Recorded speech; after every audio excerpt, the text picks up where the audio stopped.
on board? Alberta takes a closer look at rail service across the province. New jobs in aviation. The fact that it's Lufanza, a German company that is investing here, is really good news. Breaking ground on a major project at Calgary's airport. And bugs that can destroy your lawn. With last year's water restrictions, we are seeing more this year than all the other years combined. Why some Calgary communities are affected more than others. Good afternoon. We begin with breaking news. A severe thunderstorm is rolling through Calgary. There's been multiple lightning strikes, including one that hit our building. Heavy rain is also pounding parts of the city, but Environment Canada has not issued a severe storm warning. Gina Martin joins us with the latest. So, Gina, why no watches or warnings with this storm?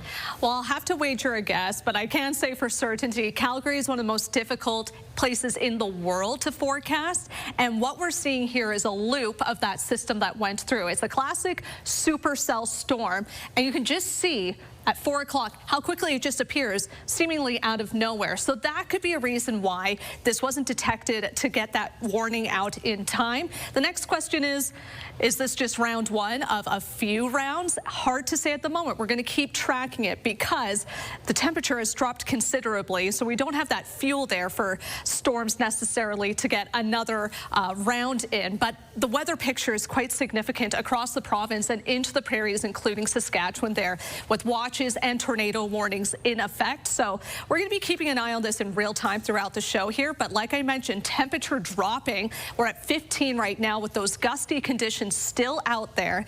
When we take a look at the next 24 hours here, brought to you by 5th Avenue Volkswagen. Find more than what you're expecting at 5th Avenue Volkswagen. We're cooling down tonight to 12, but we could see, Ian, another round of this nasty weather tomorrow afternoon. Okay, thank you, Gina. The Alberta government continues to roll ahead with potential plans for regional passenger rail. It comes as the Green Line project in Calgary is set to start again. Jordan Cannick is in the southeast with more. And Jordan, the rail plans come with lofty ambitions. Ian, they certainly do, and Calgarians know how difficult these transit or train projects can be to keep moving forward. But as you can see behind me, there's actually preparations for groundbreaking for the Green Line. Right under that orange tarp is a C-train car for the Green Line. So as Calgary's project moves ahead, the province is exploring regional rail as well. Public sessions this week show considerations for passenger trains to go from Calgary out to Edmonton, Banff, Lethbridge, and more. A master rail plan is being developed for 15 to 30 years out, and they are strongly considering high-speed trains as well. Now, Calgary hasn't really had proper regional train service since Via Rail shut down in Calgary 35 years ago. The station still exists, though, near the Calgary Tower. It is fenced off and covered in graffiti, though. But a provincially led agency could be the key to getting something similar back. This is quite significant, actually. And then when you look at how funding plays out with these big infrastructure projects across Canada, it's usually provincial governments and federal governments working together as the main funders of these overall projects. So having them involved in this makes it a lot more real.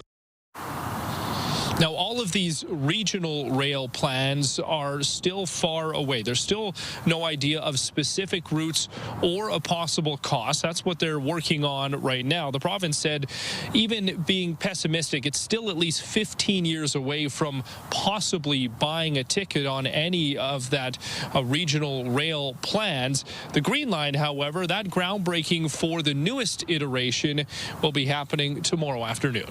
Ian? Thanks, Jordan. A major investment in Alberta's aviation sector broke ground in our city this morning. Construction has now officially begun on Lufanza Technique's state-of-the-art engine maintenance facility near YYC. The 150,000 square foot build will service engines for WestJet's Boeing 737 fleet and will act as a test cell for newer engines. It is huge news for a growing industry. We want to make sure that companies continue to invest in Alberta and across Canada. We need to create jobs, and we know that we need to attract capital. At the same time, I've said it, we're overly dependent on the U.S. So the fact that it's Lufanza, a German company that is investing here, is really good news. Once it's complete in 2027, the facility will employ about 160 people. The school year is coming to an end, and Alberta teachers remain on a path to strike. In early June, over 94% of ATA members voted in favor of a strike. Last week, the Alberta Teachers Association met with the province to talk about their concerns. But a new collective agreement couldn't be reached. The province was offering teachers a 12% pay raise spread over 4 years. The government also pledged $400 million in classroom improvements. But teachers say more help than that is needed. They didn't think that it went far enough in terms of addressing working conditions, class size, the complexity of the students' needs that we have in our classrooms, but also for wages as well. You have to think that teachers have received essentially 6% raise over the last 12 years. That has been a loss of purchasing power to inflation. In a statement, Alberta's finance minister says teachers were offered a fair deal, and he's disappointed the mediator's recommendations weren't accepted. Residents and neighbors of the new Varsity Multi-Service Centre will find nearly everything they need all in one place. The facility on 37th Street Northwest combines new housing, a fire station, and park space. The 48 mixed-income housing units include 11 barrier-free homes and several multi-generational family units. It will eventually house about 200 people. There's also retail space and the potential for a daycare center. The aim is to build a strong, inclusive community. Across the board, any of our wholly owned subsidiaries and any of our departments that we work with, like the Calgary Fire Department, we're looking for ways to integrate uses. We are actively seeking out those opportunities. I can tell you that the good folks at Calgary Fire Department are always looking at better ways to integrate in the community. The accessible playground will be built next year once the old fire station is torn down. Heritage Park will be closed for the next 2 days because a TV show is filming there. Sets are already going up in the park, covered in red, white, and blue bunting and American flags for the show Billy the Kid. This is the 3rd season of the romantic adventure based on the life of the famous American outlaw. The entire village will be closed to the public during filming on Thursday and Friday. Gasoline Alley and the shops and restaurants outside the gates will still be open. Heritage Park itself will reopen on Saturday. Another survivor of the rock slide last week is coming forward with her story. Next, how she comforted one of the victims in her final moments. And residents raised their voices about a toxic chemical underneath their community.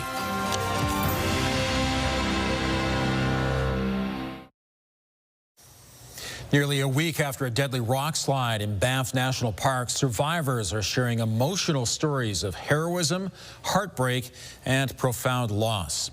Cindy MacArthur was eating lunch just steps from the waterfall on the Bow Glacier Falls Trail when the mountainside suddenly let go.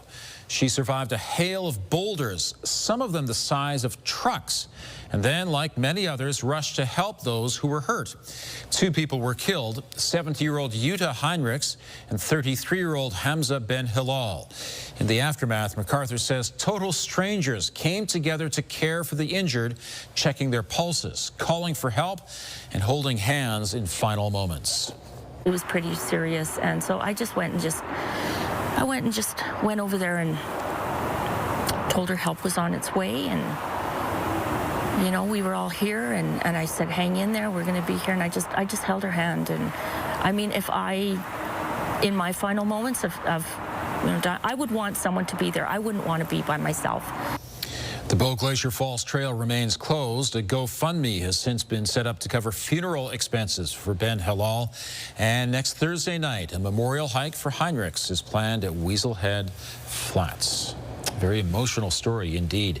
Gina, you had mentioned how Calgary is such a difficult place to predict the weather. Yes. There must be a good reason for that. Well, it's those Rocky Mountain ranges. They can really make or break those active weather conditions. And today we got a glimpse that it might have fueled what passed through Calgary earlier this afternoon. Here's a look outside through our Skywatch weather camera right now. That classic supercell that moved in right around 4 o'clock and is now passing through. It's going from a southwest to northeast direction. So it's leaving Calgary, but it still has a good amount of juice in it left. So if you're joining us northeast of the city, I'll show you in a moment where this storm is tracking. But taking a look at the big picture right now, we have many severe thunderstorm watches in effect in yellow there. Even some places in orange now showing severe thunderstorm warnings, and of course tornado warnings in effect in the Saskatchewan area, right along the border there with Lloydminster. This is what we're seeing with our radar satellite currently. So lots of active weather brewing around the province right now. Here's what we're seeing in Calgary. I added the lightning layer there because we did get struck with a lightning bolt here at our station. This system, like I mentioned, moving from the southwest to the northeast. So if you're joining us in Irricana, Strathmore right now, you're likely getting rocked by this system.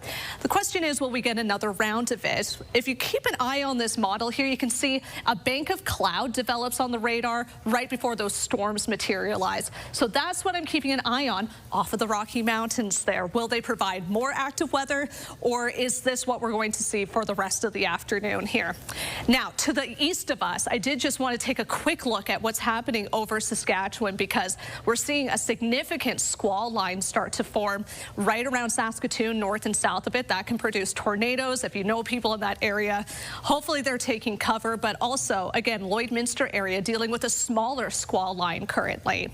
Is this it for us? Potentially. It looks like things will calm down throughout the evening here, but could get some nocturnal thunderstorms as we head into early Thursday morning, and then a big uptick in active weather once again late Thursday morning heading into the afternoon there. So keep an eye out on that, especially if you're golfing. Temperatures right now have cooled off significantly from that supercell that swept through. So sitting at 14 at the airport, 16 downtown, 18 in Strathmore. Get your daily dose of greens at Serenity Golf Club, just 20 minutes east of Calgary.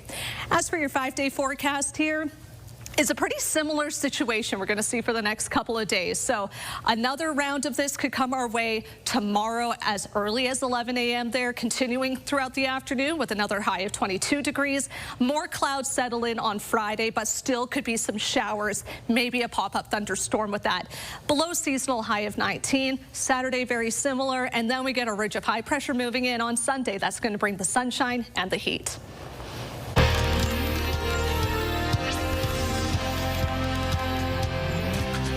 People in West Hillhurst continue to raise concerns about creosote in their neighborhood.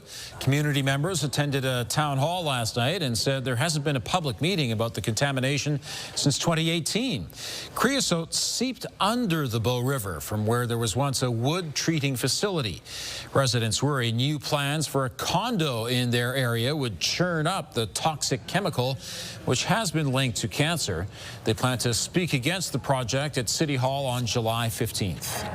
We think that there's continuing migration under the river across into the north side, so the risk is not really fully being handled by the city and the developer.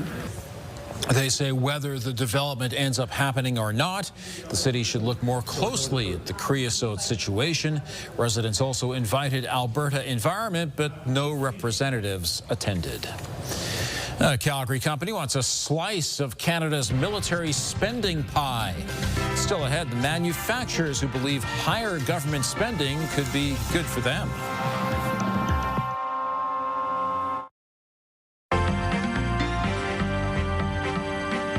There's lots going on in Calgary's oil patch today. Joining me is Faisal Karmali, portfolio manager with the Popwich Karmali Advisory Group. And Faisal, today was a rather busy day for a bunch of energy companies. Give us a rundown. Yeah, a bunch of energy companies. Let's start off with Calgary's first is Parkland being given the acquisition by Sunoco. So now Sunoco will be the largest independent distributor amongst the American market. That's a fantastic move for them. $9.1 billion transaction there. Number two, big rumor. British Petroleum, or BP, better known as, to be bought out by Shell. It is a rumor. Shell has denied it right now, but that's in the talks as well. And then Enbridge comes out and says, hey, if you want to build a pipeline going from Alberta to the West Coast, we might be in. So Enbridge putting out their name in today's frenzy of all energy companies. And FedEx reported their earnings today, and that's a key indicator for the economy.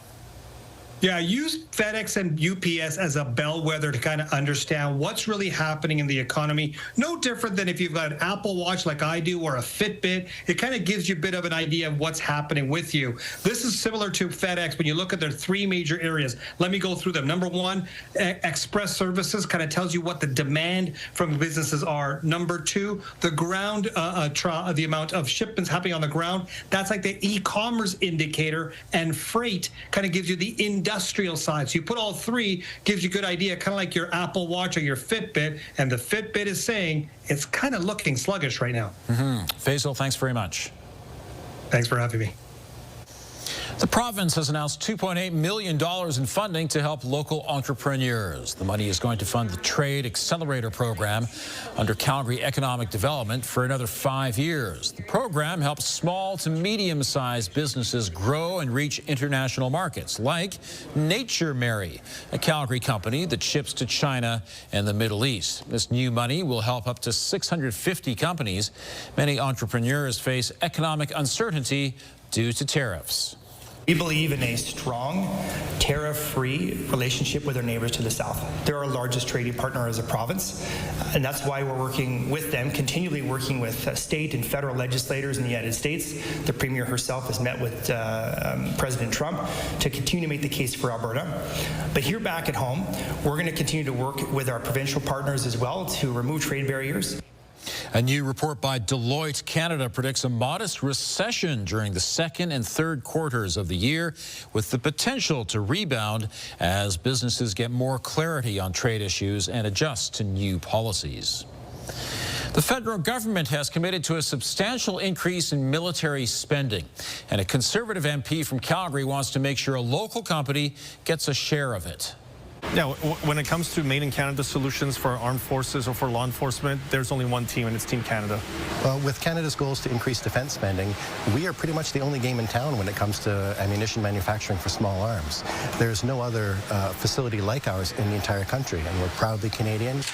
FH Munition produces 8 million rounds a year for law enforcement and precision shooters, and it says it's able to increase production. But so far, the company says it hasn't been able to get the attention of the Canadian military. MP Tom Kiemick says he'll do what he can to connect the defense minister or public safety minister with the company. Construction has begun on a new aviation facility in Calgary. Here's Tara Nelson with a look ahead to CTV News at 6. Hi, Ian. The facility WestJet's Boeing 737 fleet, and it'll be a test cell for newer engines. But the aviation industry is facing a significant challenge. There's not enough staff. Coming up at 6, what's being done to hire more pilots and engineers. Also ahead, a Calgary community organization is out thousands of dollars. We will tell you what we're learning about two men now charged with fraud. Ian. Thanks, Tara. The winner of an award at City Hall delivered a powerful message at City Hall today. She was recognized for achievements in advancing reconciliation between Indigenous and non-Indigenous communities.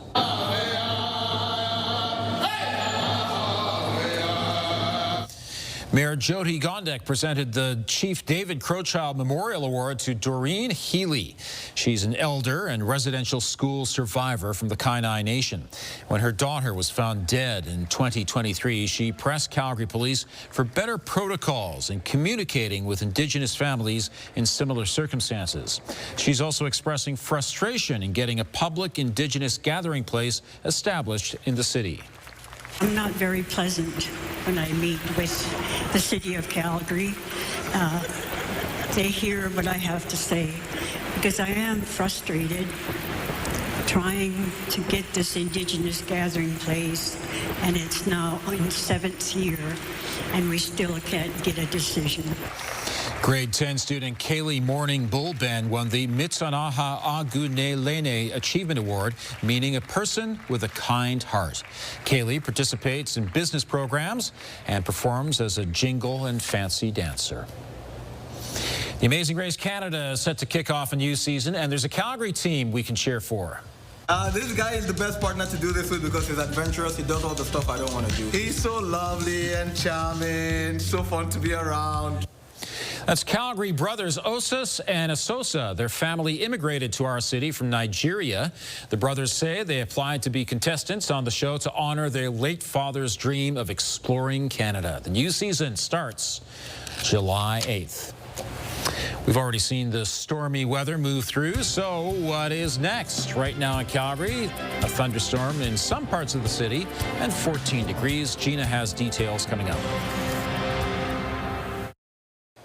Gina, you see a big difference in temperature after that storm moves through. Yeah, it really cooled things off in the city here, and that can kind of be the difference maker for more storms to develop when things cool off like they have. Beautiful shot here looking outside right now of the dissipating storm that swept through right around the 4 o'clock hour there. We're at 15 degrees currently. Right before 4, we were sitting at that high of 22. So we've gone down to 7 degrees over the span of an hour. So that might inhibit more storm development coming through, but let's take a peek at that radar satellite here. So that's a look at that classic supercell that swept through Calgary today. It's a little hard to tell still if there'll be enough heat available for another round of this, but we'll be monitoring that throughout the 6 o'clock hour of the show here. Next 3 days, pretty similar situation for Thursday with another high of 22, sunny start to the morning there, but could see another round of these thunderstorms later in the day. Ian. Thank you, Gina. The hot summer days have yet to hit us, but Calgary homeowners are already seeing chinch bugs devouring their lawns. Chinch bugs thrive when it's hot and love feasting on dry lawns. They target a single blade of grass and suck the nutrients out of it while injecting a toxin that kills the plant. As they multiply, you'll see a series of brown spots, but then the bugs can devastate an entire lawn. And once that happens, your only choice is to reseed or put in new sod. With last year's water restrictions, we are seeing more this year than all the other years combined, I think. The damage, especially in the southeast communities of Mahogany, Auburn Bay, Mackenzie Town, all these areas in particular, because chinch bugs migrate from the south, do get hit first and they get hit the hardest. Soika says it takes lawn companies 1 or 2 treatments to kill the bugs, but if caught in time, your lawn can survive. There were a lot of big appearances at the G7 at Kananaskis Village, but perhaps none bigger than this. A grizzly bear dropped in for a visit to the Kananaskis golf course. Despite the area being closed to visitors, bears, of course, call the area home, and no one is going to tell them to leave. There are about 60 grizzlies living in K-Country, and what a magnificent but slightly scary sight that is. Well, thanks for joining us. Now here's the early edition of the CTV National News.